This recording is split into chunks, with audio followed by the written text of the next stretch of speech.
Praise Lord, hallelujah.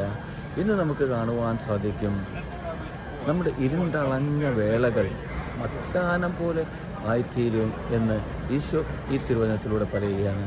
പ്രിയപ്പെട്ടവരെ, നമ്മുടെ ജീവിതത്തിൽ നമ്മൾ ഓരോരുത്തരും കടന്നു പോകുന്ന വഴികളെക്കുറിച്ചൊന്ന് ചിന്തിക്കണം. പ്രിയപ്പെട്ടവരെ, എൻ്റെ നിങ്ങളുടെയും ജീവിതത്തിൽ നമ്മൾ ഇരുണ്ടടഞ്ഞു കിടക്കുന്ന ഒരു അവസ്ഥയാണോ നമ്മുടെ ജീവിതം?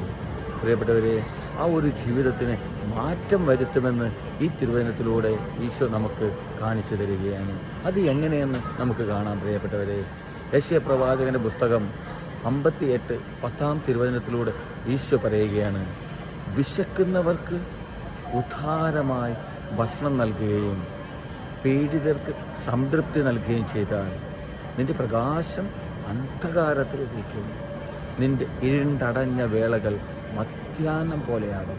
അപ്പോൾ പ്രിയപ്പെട്ടവരെ, നമ്മുടെ ജീവിതത്തിൽ ഇരുണ്ടടഞ്ഞ വേളകളിൽ കഴിയുന്ന വ്യക്തികളാണോ ഈ തിരുവചനം കേൾക്കുന്നത്?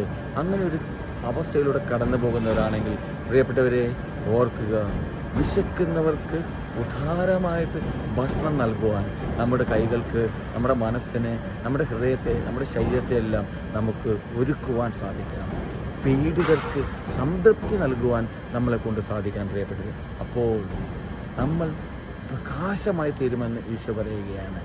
അന്ധകാരമായി കിടക്കുന്ന, ഇരുണ്ടടഞ്ഞ് കിടക്കുന്ന നമ്മുടെ വേളകൾ മധ്യാഹ്നം പോലെ ആയിത്തീരുമെന്ന്.